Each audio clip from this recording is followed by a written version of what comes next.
say liberal internationalism, we always refer it to the freedom that is being planned to achieve by this idea or by this. Hello guys! Welcome back again to my channel. Okay, so kumusta naman kayo? And I hope that you are doing well with your studies.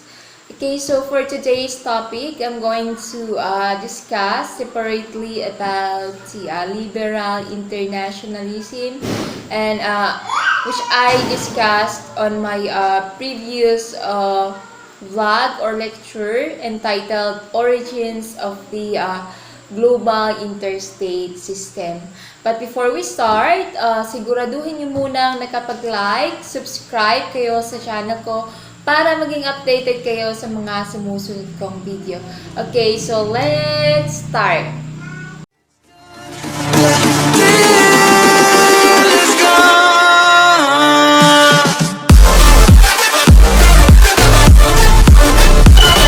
So, when we say liberal internationalism, we always refer it to the freedom that is being planned to achieve by this idea or by this internationalist idea. So it says there that this internationalist ideas aims to prevent or avert war in the future. We should always consider that this liberal internationalism is formed after the Peace of Westphalia or after the 30 years war that happened in Europe, and one of their aim or one of the aim goal of this is to prevent war that will happen in the future. Pero paano ba natin daw mapiprevent ang war in the future? So it says there that the country should give up their freedom and subject themselves to a larger system of law.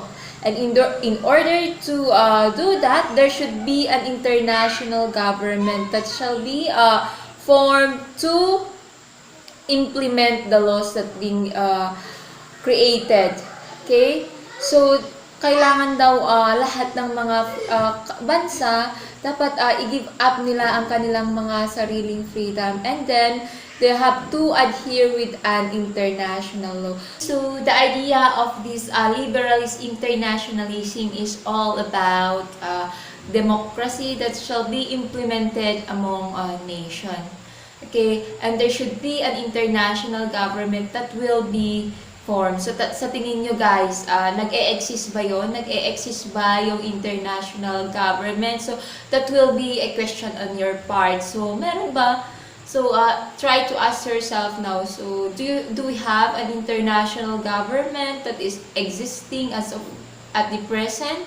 Or we only have international organizations? So that is all about liberalist internationalism. So I hope that I was able to help you with this simple tutorial, and sana natulungan ko kayo. If you have any question about our topic, please don't forget to comment it down on our comment section, and I will give you back a reply once I read it.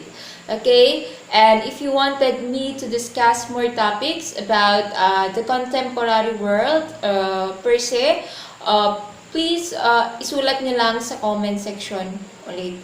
Okay, so thank you so much for always supporting my vlog, and I hope to see you guys in the future.